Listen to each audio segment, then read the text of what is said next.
kehidupan dasar warga negara.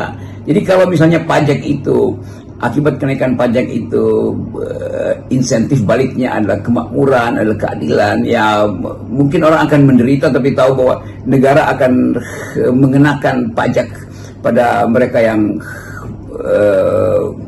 kaum yang kaya raya atau akumulasinya melebihi target, dan hasil dari kelebihan itu akan didistribusikan pada rakyat, atau sistem perpajakan progresif akan menghasilkan semacam rasa keadilan. Tapi yang di kita itu tidak terjadi, sehingga orang merasa bahwa kegagalan pemerintah untuk mengejar pengusaha-pengusaha besar itu yang menjadi tukar tambah dengan beban pada rakyat yang harus membayar lebih mahal kebutuhan dia sehari-hari karena 12% pajak PPN itu kan. Jadi kelihatannya itu yang jadi problem ideologis. Nah, kalau ada di negara-negara yang secara diametral bertengkar atau pertengkaran politik dilakukan secara ideologis, ini udah jadi masalah tuh. Antara Partai Republik misalnya dengan Partai Demokrat di Amerika, pajak itu selalu sensitif menjadi isu politik.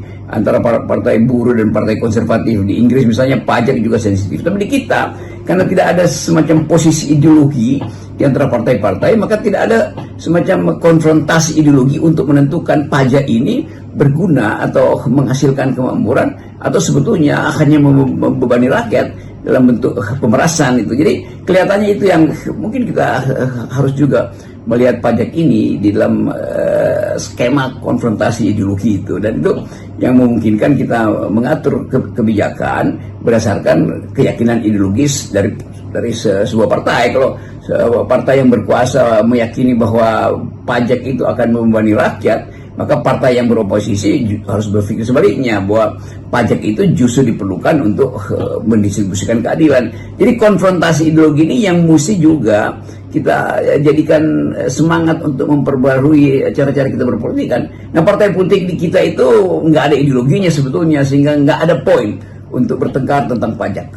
Jadi kendati dikatakan oleh Menteri Keuangan bahwa BPN 12% ini untuk menjaga kesehatan APBN, dan artinya kalau APBN itu terjaga kan bisa pembangunan juga tetap bisa berjalan. Tetapi sekarang ini memang muncul berbagai penolakan yang ya Bung Rocky, ya, ada yang coba menolak membayar PPN. Saya membayangkan bagaimana caranya menolak PPN itu kan, karena ini kan ini pajak yang langsung dikenakan pada barang-barang yang kita beli sehari-hari. Jadi mau tidak mau ketika kita membeli barang, ya kita terkena ini PPN 12% ini. Ya, social disobedience atau pembangkangan publik terhadap kebijakan pemerintah itu adalah hak demokrasi juga.